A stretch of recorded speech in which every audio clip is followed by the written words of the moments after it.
నిన్నటికెంచి రాష్ట్రంలోనే కాదు దేశం మొత్తం చెయ్యి పాటోళ్ళ సర్వే పోల్ ముచ్చట మీదనే నడుతున్నాయి చర్చలన్నీ. గాళ్ళు పోలు పెట్టుడే చిత్రం అనంటే ఇంకా గా రిజల్ట్ చూసినాక గాళ్ళు ఏతున్న కవరింగులైతే నా భూతో నా భవిష్యత్తు. ఢిల్లీ ఎలక్షన్ల ముంగట పెద్ద పెంట పెట్టిండ్రు మీ పాని అడగాను అని అధిష్టానం గరమైందట అని ముచ్చట్లు కూడా వినబడుతున్నాయి. అయితే గిల్ల పోల్ మీద కేసీఆర్ సారు ఏం మాట్లాడిండో ఇంటనైతే కడుపు పట్టుకొని నవ్వుతారు. ఇంకా గదే కాదుల్లా సార్ ఇయ్యాల శాన ముచ్చట్ల మీద సారు స్టైల్లో మాట్లాడిండు. ఇక మరి ఆలస్యం ఎందుకు గా ముచ్చట పురా యూసిరా పోండి. జహీరాబాద్ నియోజకవర్గ కారు పార్టీ కార్యకర్తలతోటి ఫామ్ హౌస్ లో మీటింగ్ పెట్టిండు కేసీఆర్ సారు. గీ మీటింగులో హరీష్ రావు సారు కూడా ఉన్నాడు. ఇక రాష్ట్రంలో ఏమైతున్నది ఏంది సంగతి అని అన్ని చూస్తూనే ఉన్నాడట కేసీఆర్ సారు. సరే నేను గంభీరంగా మౌనంగా చూస్తున్నా. నేను కొడితే వట్టి కొట్టు నాకు అలవాట్లేదు కదా. అగ్గో ఇన్నారు కదా, కొడితే మామూలుగా కొట్టడాట గీ తాప. ఇక చెయ్యి పాటోళ్ళు నిన్న పెట్టిన సర్వే పోలు మీద ఫామ్ హౌస్ పాలనానుడు మీద మాట్లాడుకుంటా ఇగో గిట్ల కారెడ్డమాడిండు కేసీఆర్ సారు. ఇంకా వాళ్ళ పొంద తెలివికి నిన్న వారి పార్టీడే మంది పెట్టాలి. అదేందో పోలింగ్ పెట్టిన వాడు. ఆ పోలింగ్ పెడితే 70% మనకు వచ్చింది, 30% మనకు. వాడు పెట్టింది మనం పెట్టింది కాదు. ఫామ్ హౌస్ అంటే ఏముంటది, వారి ఉంటది, మాకు ఉంటది, అల్లం ఉంటది. కాంగ్రెస్ వాళ్ళు అయితే మనిషి చేసే పారబడి కావచ్చు కూడా. ఫామ్ హౌస్ అని బదనం చేసుడు తప్పితే ఏముండది. చేపాటలకు గంతగానం ఉంటే ఫామ్ హౌస్ కచ్చి నపరో పారబట్టి పని చేయుండ్రి అని అంటున్నాడు కేసీఆర్ సారు. ఇక చెయ్యి పార్టీ కోటెత్తే కైలాస మాటల పెద్ద పాము మింగినట్టయిందని సారు స్టైల్లో 2 శాస్త్రాలు ఇడిచిండు. మంది మాటలు పట్టుకొని మారమానం పోతే మళ్ళీ చివరికి ఇల్లు కలిపోతారు. వీళ్ళని నమ్మితే అమాంతం మింగుతారు, మోసపోతాం. రైతు బంధుకు రామరామ అంటారు, దళిత బంధుకు జైభీం అంటారు. వీళ్ళు ముంచుతారా నాయన అని చెప్పిన ఆయన వాడు తులం బంగారం ఇస్తా నీకు ఏంటి, నీకు బంగారం వడ్డానం పెడతాను కానీ ఆయన నమ్మి ఏమో మీ సంగతితో చూద్దామని ఆయన వేసారు. కైలాస మాటలో పెద్ద పాము మింగినట్టు అయింది. మళ్ళీ రైతు బంధుకు రామ్ అంటారు, దళిత బంధుకు జై భీమ్ అంటారని చెప్పినా కూడా ఈయనకుంటా చెయ్యి పార్టీ కోటేసి మోసపోయినరు పబ్లిక్ అని అనకచ్చిండు కేసీఆర్ సారు. శాస్త్రాలు జోకులు కారెడ్డాలను సారు జోరు చూస్తుంటే ఏదో పెద్దగానే ప్లాన్ చేసినట్టున్నాడు. ఫిబ్రవరి నెలాఖరులో ఒక పెద్ద బహిరంగ సభ పెట్టాలి. మీరు కూడా పెద్ద ఎత్తున దయచేసి ఆ సభకు కదిలి రావాలి. తెలంగాణ శక్తి ఏందో మరొకసారి చూపించి వీళ్ళ మెడలు వంచి ఇప్పుడు సాధించాలి. భవిష్యత్తు కోసం కూడా కొట్టాడకు మనం సిద్ధంగా ఉండాలి. అగో ఇన్నారులా ఫిబ్రవరి ఆఖరి వారంలోనే ఉంటదట గా సభ. మరి ఏడబెడతాడో గాని సారుగీ మాట అనుడితోటే కారు పార్టీ కార్యకర్తల సంబురం చిన్నగా లేదు. ఎంత దూరమైన అచ్చుడే అని గిప్పటికెంచే ప్లాన్లు వేసుకుంటున్నారట. ఇక మార్చి నెలకెంచి కేసీఆర్ సారు ఆట మొదలైతదన్నట్టే. మరి గిన్నొద్దులు కేసీఆర్ ఏడా అని అడిగిన చెయ్యి పాటోళ్ళు గిప్పుడేమంటారో చూడాలే ఇక.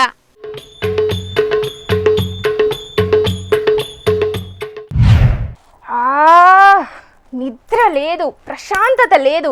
దెబ్బ మీద దెబ్బ, కాలు మీద పుండును కాకి ఒడిచినట్టు అవుతున్నది. ఇగో ఇప్పుడు గిట్లనే ఉన్నది చెయ్యి పార్టీ లీడర్లు కార్యకర్తల పరిస్థితి. షానొద్దుల సంధి తాకే దెబ్బల కంటే ఇప్పుడు పెద్ద దెబ్బ సర్వే పోల్ రూపాన తాకింది నిన్న. ఇక షాకులకెంచి బయటికి రాకమునిపే గియల్ల మళ్ళొక దెబ్బ కొట్టింది సుప్రీంకోర్టు. మరి గా కథేందో పురాగా చూడాలే కదా పాండి. మరి కారు గుర్తు మీద గెలిచి అధికార చెయ్యి పార్టీలకు జంపైన 10 మంది ఎమ్మెల్యేల ముచ్చట షానొద్దుల సంధి నడుతూనే ఉన్నది తెలంగాణలా. గా ముచ్చట మీద హైకోర్టుకు పోయినరు కారు పట్టోళ్ళు. గదేందో జల్దిన చూడాలే అని స్పీకర్కి చెప్పిండ్రు హైకోర్టోళ్ళు. సరే అని సపడేకున్నాడు స్పీకర్ సారు. మరి ఏం సంగతి సారు, మా పార్టీల గెలిచినోళ్లను ఆళ్ల పార్టీలకు గుంజుకునుడేంది? హైకోర్టు చెప్పినా కూడా ఈయనకుంటా జంపైన ఎమ్మెల్యేల మీద చర్యలు తీసుకోకుంటుండేంది అని సుప్రీంకోర్టుకు పోయినరు కారు పార్టోళ్ళు. గా ముచ్చట మీద చెయ్యి పార్టీ సర్కారు పెట్టుకున్న లాయర్ను ఇయాల గట్టిగానే అరుచుకున్నది సుప్రీంకోర్టు. ఫిరాయింపుల మీద నిర్ణయం తీసుకోనికి ఎంత టైం కావాలి అని కోర్టు అడిగితే జల్దీనే తీసుకుంటామని చెప్పుకొచ్చిండట సర్కారు తరపున లాయరు. జల్దీనే అంటే మీ దృష్టిలో ఎంత టైం? వాళ్ళ పదవి కాలం అయిపోయేదాకనా అని గట్టిగానే సురుకు పెట్టింది కోర్టు.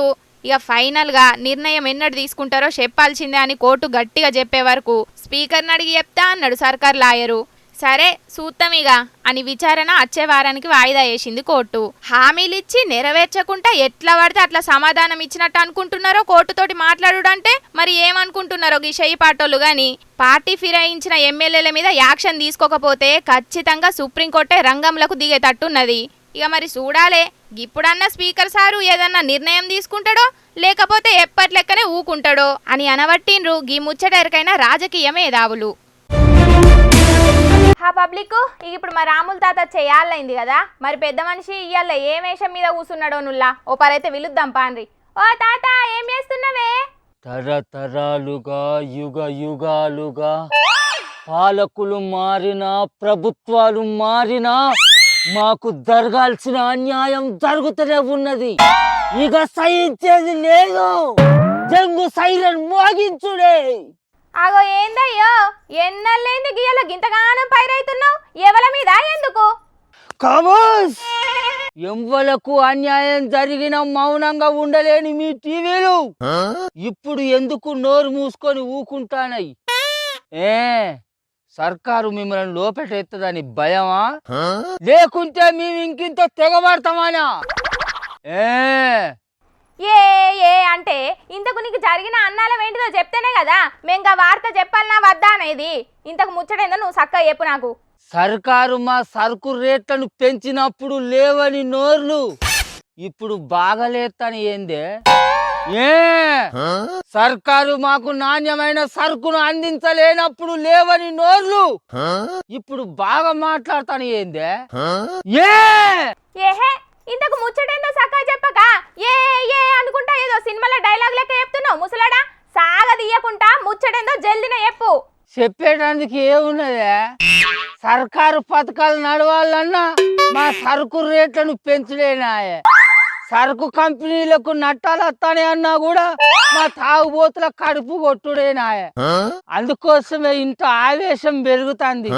సర్కారు మా మందు మీద 15% అంటే 100కు 15 రూపాయలు పెంచాలని చూస్తాను. అట్నే అది నా బాధ. అవును నిజమేనే తాత, పిరంగల్ల మందు మీద బీర్ల మీద 15% రేట్లు పెంచాలని ఆబ్కారీ శాఖ ఆలోచనలు చేస్తున్నదట. సర్కారు ఓకే అంటే ఇప్పుడున్న 100 రూపాయల మందు మీద 15 రూపాయలు పెరుగుతుందటనే. అయిపోయి కొట్టుర్రే, మా కడిపిస్తేనే కొట్టుర్రి. తరతరాలుగా తాతల కాలం నుంచి ఎప్పటికీ పెరుగుడే గాని ఎన్నడన్నా మా మందు రేట్లను తక్కువ చేసినాయనే సర్కారులు. తాగి ఎన్నడు చూసినా మా తాగుబోతులు సర్కారుకి ఆసరావుడే తప్ప సర్కారు మాకు ఏదన్నా ఒక కొత్త పథకం ఇచ్చి ఆసరైందానే? ఎన్నాళ్ళు మాకు అన్యాయం, ఎన్నాళ్ళు మాకు చిన్న సూపు. మరి సర్కారునైనా ఏం చేయమంటున్నావే? ఏ అవసరానికి డబ్బులు కావాలన్నా ఏ పథకానికి నిధులు కావాలన్నా మీ తాగుబోతులే దిక్కైతారు. ఇక అందుకోసానికి మీ లిక్కర్ రేట్లను పెంచి ఇన్ని నిధులను కుప్పేసుకుంటున్నారు. మా తాగుబోతుల కడుపు కొట్టి సర్కారు పథకాల కొరానికి నిధులను కుప్పేసుకునే తప్ప మా తాగుబోతుల సంక్షేమానికి ఏమన్నా ఆలోచన చేసిందా సర్కారు? ఇదేనా సర్కారు పద్ధతి? ఇదేనా సర్కారు దయా దాస్కిన్యాలు? మరి ఏం చేయమంటున్నావు? నెంబర్ 1, సర్కారు మా తాగుబోతుల కొసరానికి ఒక సంక్షేమ సంఘాన్ని ఏర్పాటు చేయాలి. నెంబర్ 2, ఎప్పటికీ దినం తాగే తాగుబోతు కోసరానికి బ్యాంకులలో రుణాలు ఇచ్చేటట్టు సర్కారు ఆలోచన చేయాలి. నెంబర్ 3, తాగి తాగి తనువు సాలించిన మా తాగుబోతు కుటుంబానికి ఒక సర్కారు కొలువు ఇచ్చేటట్టు సర్కారు ఆలోచన చేయాలి. నెంబర్ 4, అన్ని తాగుడికే తలగబెట్టిన ఇల్లు లేని మా తాగుబోతులకు ఒక డబల్ బెడ్రూమ్ ఏడ సరిపోతుంది? త్రిబుల్ బెడ్రూమ్ చుట్టపల్లత్త కూడా కట్టడం అవుతుంది. 4 బెడ్రూమ్ల ఇల్లు కట్టియాలి సర్కారే. గంతేనా ఇంకేమన్నా ఉన్నాయా? మా తాగుబోతుల పిల్లగాళ్లకు సర్కారే గురుకులాలలో సీట్లు ఇచ్చి మంచిగా చదువులు చెప్పియాలి. అట్లనే మా తాగుబోతులు బగ్గ తాగి ఏమన్నా రోడ్ల మీద పడిపోతే అంబులెన్స్లను పంపించి వాళ్ళని తీసుకుపోయి ఇళ్లలో తోలెత్తే సౌలతులు సర్కారే చెయ్యాలి. ఇది నా డిమాండ్లు. ఇంకా నాయం తప్పదా ఈ సోయి సొక్కిలేని మీకు బువ్వ కలిపి నోట్లో పెట్టాలి అని చెప్తలేవు. ఎస్ అట్లా కూడా ఆలోచన చేస్తే మస్తు ఉంటది. వెరీ గుడ్, నువ్వు మంచి ముచ్చట చెప్పినావు. అరే సర్కారు ఎన్నిసార్లు మందు రేట్లు పెంచినా మా తాగుబోతులు ధర్నాలు చేసిరా, రోడ్లకి రాసారోకలు చేసిరా, ఎంత ఖర్చు అయినా మా జేబుల నుంచి పెట్టుకొని తాగినాం, సర్కారుకు ఆమ్దాన్ని తీసుకొచ్చినాం.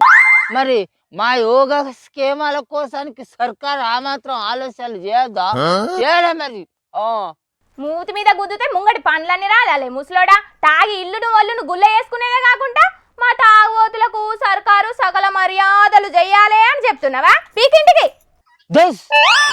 నువ్వు మాకు సర్కారు బతుకమ్మ సీరియల్ ఇవ్వలేదు. మాకు నెల నెలకు 2500 రూపాయలు ఇస్తా అన్నది సర్కారు ఇస్తలేదు. అది బాగా నిలిచి నీరుగండదానా అవన్నీ ఏ నుంచి వస్తానే అనుకుంటున్నావు? మా తాగుబోతుల పుణ్యాన్ని వస్తానే. మీరైనా సర్కారులైనా మా తాగుబోతుల ఫోటోలను ఇళ్ళలో పెట్టుకొని దండేసి దండం పెట్టుకుంటూ ఉండాలి, మీకు పుణ్యం వస్తుంది. మీరు పెద్ద దేశాన్ని ఉద్ధరించే ఉద్యమకారులు మీ పోట్వలు పెట్టి దండేసి దండం పెట్టాలనా? సప్పుడు చేయక నోరు మూసుకోవయ్యా. నువ్వు నడివాడి నుంచి. నువ్వు ఇంతగానో మాట్లాడుతున్నావు కదనే. ఏ రాష్ట్రంలో ఏ సర్కారులకైనా దమ్ము ధైర్యమే ఉంటే మద్యాన్ని నిషేధించి సర్కారు నడిపి చూడమనే. అప్పుడు తెలుస్తుంది సర్కారుల దమ్మేందో, అప్పుడు తెలుస్తుంది మా తాగుబోతుల పవర్ ఏందో. నడపలేరు, వాళ్ళ వల్ల కాదు. నువ్వు చూడు. ఇదైతే నిజమే కావచ్చు కానీ సర్కారు గంతగానం రేట్లు పెంచినా మీరు తాగుకుంటా ఊకోరు కదా. సరే, మీకు దమ్ము ధైర్యమే ఉంటే మీరు మందు రేట్లు తక్కువ చేయాలని ఒక్కరోజు మందు ముట్టకుండా ఊకోనరే. సర్కారు ఎందుకు దిగిరాదో చూద్దాం. అబ్బో, అదెట్లా సాధ్యం అవుతుందా? గాలి లేకుండా దునియా ఉండదు, చెర్ల నీళ్లు లేకుండా చేపలు ఉండయి, వెలుగు నీయకుండా సూర్యుడు ఉండడు, చీకటి లేకుండా చంద్రుడు ఉండడు. అట్లనే మందు లేకుండా మా తాగుబోతు కూడా ఒక్కరోజు కూడా ఉండలేడు. అంత శూన్యం శూన్యం శూన్యం. నువ్వు ఈ జన్మల మారవు ముసలోడా, పోయిగా. చూసిందానుల్లా తెలంగాణలో మందు రేట్లను పెంచబోతున్నారని తెలిసి మా తాతయ్య కాదు, తెలంగాణలో ఉన్న మందు బాబులు చాలా మంది మస్తుగా రంది పడుతున్నారట. ఆమ్దాని కోసం ఆప్గారోళ్ళు పెంచక మానరు, ఎంత పెరిగినా మందు బాబులు తాగక మానరు. ఏమంటారుల్లా, అంతే కదా?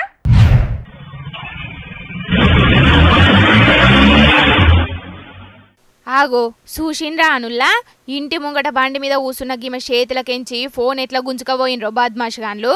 స్కూటీ మీద కూసున్న గీమె ఫోన్లో మూతి పెట్టి సోపతిగాళ్ళతో వాట్సాప్లో చాటింగే చేస్తున్నదో లేకపోతే సోషల్ మీడియాలో రీల్సే చూస్తున్నదో కానీ దొంగలు గీ తిరగ ఫోన్ కొట్టేసిండ్రు.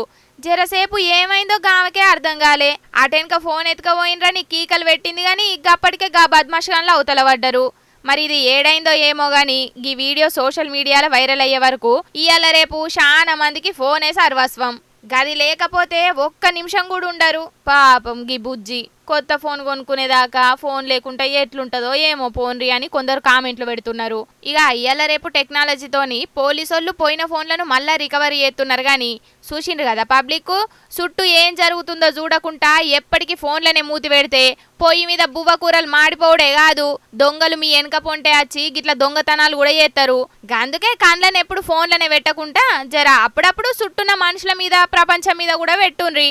ఏమంటున్నాం? చూసిండ్రు కదా, కడక్ కడక్ అని మెరుస్తున్న గీ 500 నోట్లు చూసి ఎవరన్నా ఆఫీసర్ లంచంగిన తీసుకుంటే ఏసీ బోలు పట్టుకున్నారు కావచ్చని అనుకునేరు. గివి అసలు నోట్లు కాదుల్లో, దొంగ నోట్లు. వికారాబాద్ జిల్లా పరిగిలుండే గీమకు అకౌంట్లో పడ్డ క్రాప్ లోన్ పైసలకు ఆన్లైన్ సెంటర్కు పోయిన కాడ ఇచ్చిండ్రట. గివి 23 తారీఖు మీటింగ్ పెట్టిరు మా గల్లీలో. మీటింగ్ పెడితే మీటింగ్ ఆడిపోయినా 2 సార్లు బ్యాంక్ వాళ్ళు ఫోన్ చేసిండు. ఎందుకు చేసిండ్రు ఏమో నేను మళ్ళీ చేస్తే నీకు పైనుంచి కాయలు వచ్చినాయి, సంతకాలు పెట్టిపోద్దామా, నీకు లోన్ వచ్చింది కాపు లోన్ అంట అన్నారు. ఇంత మోసం అని నాకు తెలియదు. అసలు గంజిలా ఎన్నిసార్లు తెచ్చుకున్నా కానీ ఇంత కాలే. నేను అసలు ఎన్నిసార్లు కాపు లోన్ తెచ్చుకున్నా, రుణమాఫీ తెచ్చుకున్నా, కానీ ఇక కాలేదు. గదన్నట్టు ముచ్చట, క్రాప్ లోన్ పడ్డ పైసల్ని ఆడున్న గీ ఆన్లైన్ సెంటర్కు పోయి డ్రా చేసుకుంటే దొంగ నోట్లు ఇచ్చిండ్రని గీవంటున్నది. మేం మంచి నోట్లే ఇచ్చినాం, కావాలంటే సీసీ కెమెరాలో చూడుండ్రి అని ఆన్లైన్ సెంటర్ వాళ్ళు చెప్తున్నారట. కానీ గిన్ల మతలబేందో అర్థమైతేనే లేదు కదా. బీరువలకెంచి నేను పైసలే బయటికి తీయలేదని గీమె చెప్తున్నది, ఆన్లైన్ సెంటర్లో దొంగ నోట్లు ఇయ్యలేదని వాళ్ళు అంటున్నారు. ఈ ముచ్చట మీద పోలీసోళ్ళు విచారణ చేసి అసలు దొంగల్ని పట్టుకోవాలని అంటున్నారు గిది చూసినోళ్ళు. పబ్లిక్ తెచ్చిన కాడికి వార్తలన్నీ చెప్పేసిన ఎట్లున్నాయి, మస్తు మస్తుగా ఉన్నాయిలే. ఇక ఇవుల్లా తాజా పంట సమర్పించు ఎల్టీ జోర్దార్ వార్తలు. మళ్ళొచ్చే జోర్దార్లా మస్తు జోర్దార్గా కలుసుకుందాం. అప్పటిదాకా ఏం చేయాలనో ఎరకనే కదా, చూస్తూనే ఉండుండ్రి హెచ్ఎం టీవీ. అట్లనే ఇంకెన్ని మంచి మంచి వార్తల కోసం హెచ్ఎం టీవీ యూట్యూబ్ ఛానల్ను తప్పకుండా సబ్స్క్రైబ్ చేసుకోండి. గిసొంటి ముచ్చట్లు కూడా మస్తు ఉంటాయుల్లా. అన్ని ముచ్చట్లు మీ దాకా చేరాలంటే తప్పకుండా గంట కొట్టుండ్రి, లైక్ చేయండి. ఈ ముచ్చట్లను మీ దోస్తులందరికీ షేర్ చేయండి. ఏమంటున్నాం? సరే మరి ఉంటా. టాటా, నమస్తే.